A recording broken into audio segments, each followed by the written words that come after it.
Qu'importe ton niveau de maîtrise de l'informatique, en 2024, tu n'as plus aucune raison de passer ton temps à faire des tâches manuellement. Si, tu sais, les copier-coller que tu fais tous les jours entre toutes tes applications. Aujourd'hui, tu peux automatiser à peu près tous les process que tu fais manuellement dans ton business.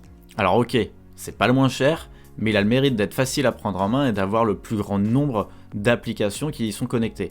Il y en a un peu plus de 5000, donc normalement tu devrais trouver l'outil que tu utilises tous les jours. Dans cette vidéo, je vais te présenter rapidement Zapier, à quoi ça sert, ce qu'on peut en faire, mais surtout, ce qui nous intéresse, c'est de voir comment on peut créer notre première automatisation. Avant de commencer, pense à t'abonner. C'est peut-être un petit clic pour toi, mais pour moi ça veut dire beaucoup. Et ça me motive surtout à créer plus de vidéos pour t'aider à gagner du temps au quotidien. Alors Zapier, c'est quoi exactement ? C'est un outil qui va te permettre de connecter plusieurs applications ensemble et d'automatiser des tâches répétitives. Par exemple, à chaque fois que tu reçois un email avec un tag facture, tu voudrais pouvoir archiver automatiquement la facture qui est en pièce jointe dans un dossier Drive. Et avec Zapier, ça c'est possible sans que tu aies rien à faire manuellement. On pourrait aussi imaginer le fait d'envoyer un contrat automatiquement avec tous les champs qui sont pré-remplis à chaque fois que tu signes un nouveau client. Ces deux automatisations sont des choses assez simples à faire avec Zapier, sans que tu aies besoin de savoir coder une seule ligne de code. Tout se fait via l'interface de Zapier qui est assez intuitive et on va le découvrir maintenant. Quand tu te connectes à Zapier, tu arrives sur cette interface. Si tu n'as pas encore de compte, je t'invite à aller en créer un. Tu as normalement une période d'essai de 15 jours qui te permet de tester l'outil, créer tes premières automatisations sans aucune limitation. On va passer rapidement sur l'interface, puis ensuite on va aller créer notre première automatisation. Donc dans le menu de gauche, on va retrouver différents éléments. Donc le dashboard, c'est la première page, celle où on se situe. Il nous propose une boîte de dialogue pour générer notre première automatisation. On va l'utiliser juste après. On retrouve aussi les derniers apps qu'on a pu construire et des recommandations de templates de Zap qui sont déjà tout conçus. On retrouve aussi les apps. Les apps dans le langage Zapier, c'est en fait les automatisations. C'est le workflow qu'on a automatisé. On retrouve aussi des fonctionnalités comme transfert, les tables et les interfaces sont des éléments qu'on verra certainement dans une prochaine vidéo. Raison de plus pour t'abonner. Enfin, le dossier Apps, c'est ici qu'on retrouvera toutes les applications qu'on aura connectées à Zapier. Et enfin, le dernier qui peut être intéressant, c'est le Zap History, où on va retrouver toutes les automatisations qui ont tourné et tous les logs des automatisations, qu'elles se soient exécutées entièrement ou bien s'il y a eu des erreurs. C'est ici qu'on pourra aller débugger nos automatisations. Dernière chose dont je voulais te parler, c'est ce petit encart qui te permet de voir où tu en es dans ta consommation de tâches. À savoir, Zapier facture au nombre d'actions qui auront été automatisées. Donc par exemple, dans le cas d'aller sauvegarder une pièce jointe sur Drive, c'est une action qui a été automatisée. Selon les plans, tu as donc un quota de tâches qui est autorisé par mois et un nombre de zaps actifs. Dans mon cas, je suis sur un plan starter, j'ai donc 750 tâches que je peux automatiser tous les mois et avoir 20 zaps actifs dans l'outil. Ça m'empêche pas de créer d'autres zaps, mais tant qu'ils ne sont pas actifs, ça pose pas de problème. On se retrouve de nouveau sur le dashboard et on va utiliser cette boîte de dialogue qui, comme il nous propose, de créer notre premier zap, notre première automatisation. Ici, il nous dit tout simplement quand X arrive, effectuer Y et ensuite Z. C'est une petite fonctionnalité qui fonctionne grâce à l'intelligence artificielle comme c'est écrit ici. Zapier met de plus en plus en avant l'intelligence artificielle dans son outil pour nous permettre de gagner le plus de temps possible. D'ailleurs, si ça t'intéresse, j'ai fait une vidéo récemment où j'explique comment automatiser des tâches avec Zapier directement depuis le chat de ChatGPT. Ici, on va lui demander de créer notre zap de toute pièce à partir juste d'une instruction qu'on va lui donner.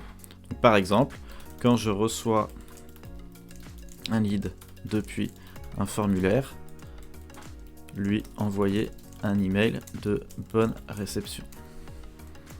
Cliquez sur Generate et on va voir ce qu'il nous construit. Ici, il me propose automatiquement un outil qui est LeadFox, en l'occurrence, c'est pas celui que je veux utiliser, et ensuite d'envoyer un mail avec Gmail. Donc ça m'intéresse. Donc je pourrais éventuellement ajuster depuis un formulaire Tally, lui envoyer un email. Et ici, j'ai bien une soumission de formulaire depuis Tally et un envoi de mail avec Gmail. Donc c'est exactement ce que je veux faire. À partir de là, je peux tout simplement cliquer sur Try It et j'ai mon automatisation qui est construite. C'est bien, ça va nous permettre de comprendre les différences entre les triggers et les actions. Un trigger dans Zapier, c'est l'événement qui va déclencher l'automatisation. En l'occurrence ici, si je reviens sur App and Event, donc dans la configuration de mon trigger, j'ai bien un événement New Submission. Donc, à partir du moment où quelqu'un soumet le formulaire, alors l'automatisation va se déclencher. On reviendra après sur la configuration. Passons maintenant sur l'action. L'action, c'est la tâche qui va être automatisée. Dans notre cas, ça va être envoyer un email à la personne qui a soumis le formulaire pour lui dire qu'on l'a bien reçu et qu'on y répondra plus tard. Et là où c'est sympa d'utiliser cette fonctionnalité de génération d'automatisation depuis une instruction avec l'intelligence artificielle, c'est qu'il va nous préconfigurer notre automatisation. En l'occurrence, si je clique ici, je vais tout de suite voir qu'il a essayé de mapper les bons champs dans la configuration de l'envoi de l'email. En l'occurrence, il a essayé de récupérer un champ name pour le destinataire, et ainsi de suite. Il aurait pu aussi nous préparer un message directement dans l'automatisation. Cet exemple, il est un peu simple. On a utilisé l'intelligence artificielle pour construire l'automatisation pour nous. Je pense que c'est mieux si je te montre comment on crée une automatisation de zéro. On est de nouveau sur le dashboard et maintenant on va aller dans le dossier Zap. C'est l'endroit où on va retrouver toutes nos automatisations. Un truc important quand on commence à construire des automatisations, c'est qu'il faut bien organiser nos dossiers. Et ça, Zapier nous le permet, comme on le voit sur le côté. On a différents dossiers que j'ai créés qui me permettent d'organiser les différentes automatisations que j'ai sur mon espace Zapier. Pour créer un dossier, c'est assez simple, il suffit de cliquer sur le petit plus ici, ou on peut aussi aller cliquer sur Create New Folder. Pour créer un Zap, c'est assez simple, soit on clique sur le bouton Create Zap ici, ou alors directement avec le petit bouton Create ici, New Zap. La première chose à faire quand on crée une automatisation, c'est lui donner un nom. Ça nous permet, encore une fois, dans une question d'organisation, de pouvoir retrouver facilement les automatisations et comprendre ce qu'elles font juste en regardant le titre. Donc pour nommer l'automatisation, c'est assez simple, il suffit d'aller cliquer ici en haut à gauche. Et ici, nous, c'est Archive, Facture dans Drive. On a un nom qui est assez clair. On pourrait aussi ajouter des tags sur les titres, comme par exemple -Gmail Drive. De cette manière-là, on sait même quels sont les outils qui sont utilisés. Ici, on retrouve de nouveau cette petite boîte de dialogue qui pourrait nous aider à construire l'automatisation, mais pour que ça soit plus parlant et plus formateur, on va construire tout à partir de zéro. Donc on va configurer notre trigger, pour ça il suffit de cliquer dessus, et on va aller chercher dans la barre de recherche Gmail. Ça pourrait être un autre service d'emailing. En l'occurrence, moi j'utilise Gmail, donc c'est ce qu'on va utiliser. Pour configurer notre trigger, on a sur la droite un panneau de configuration. Ici, on a déjà sélectionné l'application Gmail. Maintenant, il est temps de sélectionner l'événement qui va déclencher l'automatisation. Donc ici, on a plusieurs options qui sont proposées. En l'occurrence, nous, ce qu'on va utiliser, c'est un nouvel attachment, une nouvelle pièce jointe dans un email. On va continuer. On sélectionne le compte qu'on veut utiliser. On continue. Et maintenant, il nous propose de rajouter des options de filtre pour affiner au maximum les résultats que nous proposera le trigger de l'automatisation. Dans notre cas, on ne va pas mettre de label. Par contre, ce qui pourrait être intéressant, comme mon but c'est d'archiver seulement les factures, je vais lui intégrer une recherche textuelle. Facture, or, invoice. Comme on le voit là, il nous explique les différents filtres qu'on peut utiliser. En l'occurrence, j'utilise or pour pouvoir dire si tu trouves le mot facture ou alors le mot invoice, dans ces cas-là, tu déclenches l'automatisation. On va tester. Et ici, ça semble avoir fonctionné. Quand on fait un test, il nous propose généralement 3 résultats différents. Ça dépend des applications qu'on utilise, mais en l'occurrence, Gmail nous en sort 3. Et ici, on peut bien retrouver toutes les informations de l'email. En l'occurrence, ici, c'est un reçu, donc c'est que ça a l'air bon. On va regarder le B, pareil, c'est un autre reçu, et le A, c'est encore une autre facture. Donc notre filtre semble bien fonctionner. On va continuer avec le record sélectionné. Et maintenant, directement, il nous propose de construire l'action qu'on va vouloir utiliser. Dans mon cas, ça sera d'utiliser Drive. Donc, je cherche le nom de l'application et je clique dessus. Et on reprend le même menu de configuration, cette fois-ci, pour configurer l'action. Et donc, l'événement qu'on veut faire, l'action qu'on veut réaliser, c'est uploader un fichier. Hop, je continue. Encore une fois, je sélectionne le compte Google que je veux utiliser, je continue encore, et cette fois-ci on se retrouve avec un autre panneau de configuration qui est spécifique à Drive et à l'action d'uploader un fichier. Chaque application et chaque événement ou action qu'on configure dans Zapier a ses propres champs à configurer. Certains sont obligatoires, d'autres pas. À chaque fois que c'est obligatoire, dans tous les cas, il nous le dira. Par exemple, ici, le fichier nous dit bien que c'est obligatoire. Et ça nous arrange puisque c'est un fichier qu'on veut uploader, donc si on ne lui donne pas le fichier en question, ça risque pas de fonctionner. Et c'est là que ça devient intéressant.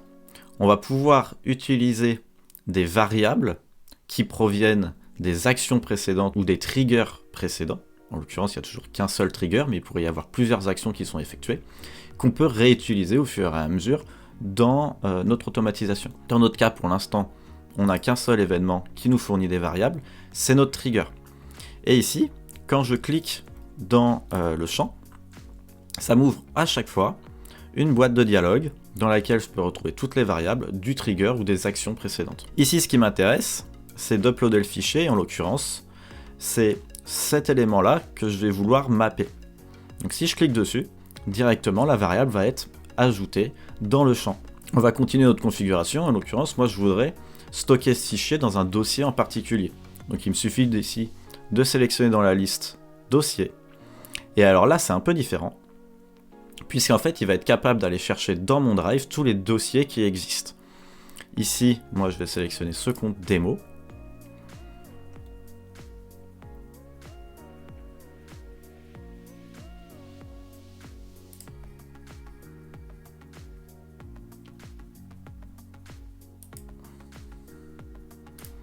Et ici, c'est intéressant puisque on voit qu'on a deux onglets dans la boîte de dialogue qui s'ouvrent. Le premier, qui s'appelle Folder, c'est en fait tous les dossiers qui sont présents dans mon drive, et un autre qui s'appelle Custom. Et Custom va nous permettre, si on le souhaite, de récupérer des variables, encore une fois, des précédentes actions ou du trigger. Dans notre cas, on va sélectionner Folder. Je pourrais spécifier un nom de fichier, si je veux le modifier. Moi, je ne vais pas le faire, mais on pourrait soit taper directement du texte, par exemple facture, ou alors, encore une fois, récupérer une variable de notre email. Dans notre cas, on ne va pas le toucher, et comme il nous le dit ici, en fait, si on met rien, il viendra prendre le nom exact du fichier tel qu'on l'a reçu. On voit que je lui ai bien fourni un fichier, et donc on va pouvoir tester notre action. Il nous dit ici que le fichier a bien été envoyé vers Google Drive, et il nous sort les résultats de son action. Donc on va aller vérifier dans Drive si le fichier a bien été téléchargé. Ici, je vois que mon fichier est bien arrivé, c'est bien une facture, et si je l'ouvre, je retrouve bien les informations de la facture qui ont été téléchargées. Donc c'est que notre automatisation fonctionne bien. On revient maintenant dans notre Zap, et on pourrait maintenant publier notre automatisation. Publish. Et à partir de là, il nous dit que notre Zap est actif. Ce qui fait que dès qu'on recevra une pièce jointe dans Gmail, il ira la stocker sur le dossier Drive qu'on lui a donné. Maintenant que cette automatisation est publiée, je pourrais, si je le veux, l'éditer et éventuellement rajouter d'autres actions. En l'occurrence, moi j'aimerais bien pouvoir rajouter une action qui archive automatiquement l'email une fois que la pièce jointe a été récupérée. Donc pour ça, j'ai plus qu'à cliquer sur le Edit Zap, et il va m'ouvrir un brouillon de l'automatisation. Comme on le voit ici, il est toujours sur On, ce qui veut dire que la version qui est publiée est toujours active et elle tourne toujours en arrière-plan. Les modifications que je vais faire là, tant que je ne les publie pas, elles ne seront pas actives. Donc je peux faire autant de modifs que je veux ici, tant que je ne publie pas, ça ne pose pas de problème. Donc maintenant je vais rajouter une troisième étape pour archiver l'email une fois qu'on aura récupéré la pièce jointe. Donc je vais rajouter une action ici, sélectionner Gmail, et cette fois-ci mon événement, ça va être d'ajouter un label à l'email. Donc je continue, et le label que je veux ajouter c'est facture. Donc je vais cliquer ici, et je vais tout simplement taper facture. Je retrouve bien le label qui existe sur mon compte Gmail. Je pourrais en ajouter plusieurs si je le veux, en l'occurrence ça m'intéresse pas. L'email maintenant à archiver, ça va être tout simplement d'aller dans Custom pour pouvoir récupérer une variable du trigger. Et je vais taper dans la barre de recherche message ID. Et là je retrouve bien le message ID, donc l'ID de l'email qui provient du trigger. Donc c'est bon. Je vais pouvoir tester et voir si mon email se déplace bien. Il me dit qu'il a bien fait l'action. Le bouton tester s'est transformé en publish pour me dire que si jamais c'est bon, j'ai terminé, je peux cliquer ici pour publier le zap. Et on va d'abord aller vérifier dans Gmail. Et en effet, l'email est bien arrivé, a bien été déplacé. On voit que je suis bien dans le dossier facture. Si je l'ouvre, je retrouve bien l'email avec la facture correspondante. Ici, on a rajouté un label, donc on l'a déplacé dans un dossier. Mais sur Gmail, ajouter un label, c'est finalement juste faire en sorte qu'il soit disponible à plusieurs endroits dans notre boîte mail. Il y a aussi une action qui nous permet d'enlever un label d'un email. Donc pour ça, je peux encore ajouter une quatrième action, toujours avec Gmail, et mon événement, cette fois-ci, ça serait Remove Label from Email. Et la configuration est la même. Je retrouve le message sur lequel je veux appliquer le label, en l'occurrence ici, l'enlever. Donc je récupère le message ID comme tout à l'heure, et cette fois-ci, je sélectionne le label que je veux enlever, en l'occurrence c'est Inbox. Je peux faire tester, et cette fois-ci, encore une fois, le label a été enlevé. Donc ici, on a une automatisation qui est finalement assez simple à configurer. On reçoit une pièce jointe qui contient le mot facture ou invoice. On le télécharge dans le drive et on archive l'email dans un dossier en particulier. Cette petite automatisation peut te faire gagner énormément de temps suivant le nombre de factures que tu récupères au quotidien et surtout organiser ta compta beaucoup plus facilement. T'as plus à te prendre la tête à la fin du mois à chaque fois que ton comptable te demande d'aller récupérer toutes les factures un peu partout. Là, le maximum des factures sont archivées au même endroit automatiquement. Donc je vais maintenant publier l'automatisation et ici il nous ouvre une nouvelle boîte de dialogue pour nous proposer de nommer la nouvelle version. Donc on va tout simplement préciser l'ajout de l'archivage de l'email et je peux cliquer sur Publish. À partir de là, mon zap est actif, il est bien publié et il a bien pris en compte les nouveaux éléments de l'automatisation. Alors ici on a construit une automatisation assez simple, mais Zapier propose des fonctionnalités beaucoup plus poussées. Donc si je réédite mon zap, on va les explorer rapidement.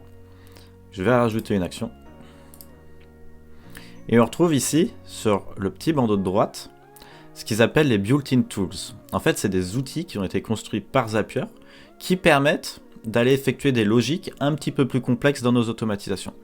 On retrouve notamment des filtres qui permettent de dire est-ce que je continue l'automatisation si telle condition a été respectée ou non. La fonctionnalité de delay qui permet de faire des pauses dans l'automatisation, ça peut être hyper pratique, par exemple dans des séquences email où on veut envoyer un email par jour, chaque fois qu'un email est envoyé, on fait une pause d'un jour pour renvoyer le suivant un jour après. Il y a aussi la fonctionnalité de chemin qui pourrait être hyper pratique dans notre cas si on voulait s'assurer qu'un dossier qui comporte l'année, par exemple, comptable, par exemple 2024, on veut s'assurer que le dossier existe et ranger la facture dans le dossier 2024 et non dans le dossier 2023 en fonction de la date à laquelle on reçoit la facture. Avec ce qu'ils appellent les paths, donc les chemins, on peut ajouter une logique conditionnelle qui pourrait dire vérifie si le dossier Drive existe, si oui, alors tu passes dans tel chemin, sinon, alors tu vas créer le dossier et ensuite tu vas stocker la facture dans le nouveau dossier créé.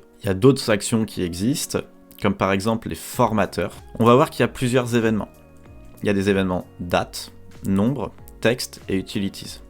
Tout ça permet de formater de la donnée. En l'occurrence, si je sélectionne date, on va retrouver des transformateurs qui permettent d'ajouter du temps à une date donnée, faire une comparaison entre deux dates pour calculer combien de jours de différence il y a entre les deux, ou tout simplement reformater la date d'un format américain à un format européen ou autre. Si je reviens sur les nombres, ici on va plus avoir des logiques un peu mathématiques ou de formatage de nombres. Par exemple, ajouter une devise, formater un numéro de téléphone, faire des opérations mathématiques et même utiliser des formules type Google Sheets directement dans Zapier. Donc ça peut être encore une fois hyper pratique pour faire des calculs, notamment quand on gère par exemple des commandes depuis un site e-commerce. Le texte va nous permettre de reformater du texte, donc par exemple ici mettre une lettre en capitale au début de chaque mot, convertir du HTML en Markdown ou inversement, et ainsi de suite. Donc on peut faire pas mal de choses comme extraire une adresse email. Ça peut être intéressant parfois quand on veut, dans un texte, on veut récupérer juste l'adresse mail qui est présente. On peut le faire aussi super simplement, sans avoir besoin de créer des formules complexes. Zapier nous propose la fonctionnalité. Bref, il y a plein de choses. Je te laisserai explorer ça de ton côté si ça t'intéresse d'approfondir le sujet. L'objectif de cette vidéo, c'était juste de te montrer rapidement comment fonctionnait Zapier et ce que tu pouvais faire avec. Dernier élément qui me paraît aussi important de te montrer, c'est les apps history. Donc, on va revenir en arrière pour retourner sur le dashboard. Et dans le menu ici, on va aller dans Zap History. C'est ici qu'on va pouvoir retrouver les différentes automatisations qui se sont exécutées. Si je prends ici cette automatisation qui s'occupe de créer dans mon Notion un événement, à chaque fois que je crée un événement dans mon agenda, on voit que l'action s'est bien exécutée puisqu'elle est en success. Il me dit, un nouvel événement a été trouvé dans mon agenda, voici les informations. Et là, il me dit tout simplement qu'il a bien créé l'événement dans mon Notion. Le Zap History est hyper intéressant quand on veut débugger des automatisations. Par exemple, s'il y a des erreurs, en l'occurrence ici par exemple il y a eu une erreur, ça nous permet d'essayer de comprendre ce qui s'est passé.